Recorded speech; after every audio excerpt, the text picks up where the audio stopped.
Começa agora mais um episódio do podcast Tempo de Cidade.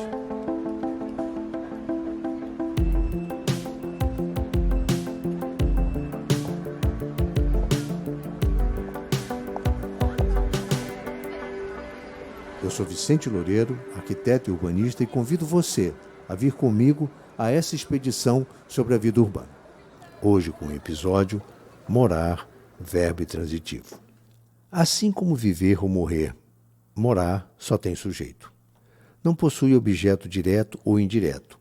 Pode significar, de acordo com os dicionários, habitar, fixar residência ou moradia em algum lugar. Até mesmo se confunde com viver, de acordo com algumas regras, condições ou situações específicas. É o oposto de vagar, de estar ou ser errante. Representa também o ato de abrigar-se, talvez um dos sentimentos mais atávicos do ser humano e essencial a uma vida digna e minimamente segura. No entanto, ainda está longe de ser um direito humano urbano por excelência, respeitado de fato em nosso país, onde o déficit habitacional beira os 8%, aproximadamente 5,8 milhões dos imóveis destinados à moradia. Isso sem considerar que um terço desse estoque imobiliário, perto de 24 milhões de unidades, possui carências de infraestrutura urbana ou de natureza edilícia. Morar decentemente é verbo que não se conjuga na primeira pessoa do presente do indicativo para 30 milhões de brasileiros. Desafio com uma taxa de renovação de demanda sempre maior do que a da oferta. Um rápido exame sobre os números do Minha Casa Minha Vida, programa habitacional depois chamado Casa Verde Amarela, criado para dar conta de um déficit na época de 7 milhões de moradias e com cerca de 4 milhões de habitações entregues, um recorde histórico, 10 anos depois, permaneceu no mesmo patamar. Ou seja, no Brasil se produziu mais demanda por casas do que se conseguiu construir. O resultado dessa diferença alimentou a expansão precarizada e informal das cidades. Os rios das pedras da vida não nasceram e se multiplicaram por acaso. Nem algumas de suas casas desabam por conta própria. Há malfeitos para todos os gostos e tamanhos nos pedaços de cidade onde reinam cada um por si e, dependendo do lugar, Deus ou a milícia por todos.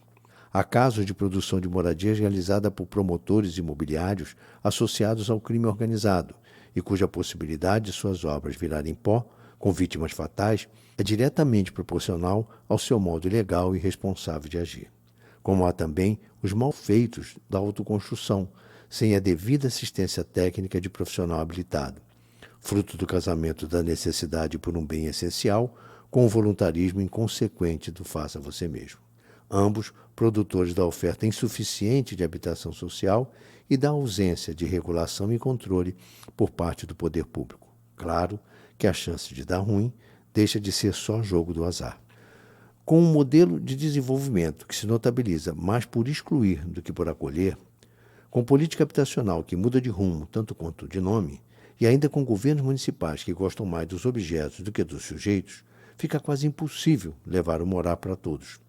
Sem compromisso de inclusão, sem prover habitação em quantidade e diversidade necessárias, sem plantar serviços públicos onde ele é descaradamente ausente, não se consegue anular a força do crime nem conter a velocidade do desespero na reprodução das cidades.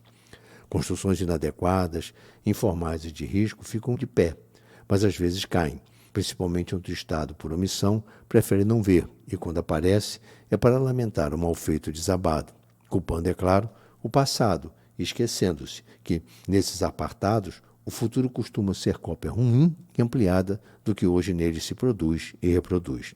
O verbo morar não se conjuga onde o Estado é sujeito oculto e o cidadão não figura como objeto direto de suas ações. Por isso, infelizmente, morar segue sendo intransitivo. E aí, do seu ponto de vista, será possível fazer com que o verbo morar possa ser conjugado na primeira pessoa do presente ou do futuro próximo? Se você gostou desse episódio, não deixe de seguir o nosso podcast Tempo de Cidade e aperte o sininho para receber notificações dos próximos episódios. Até lá e um bom dia.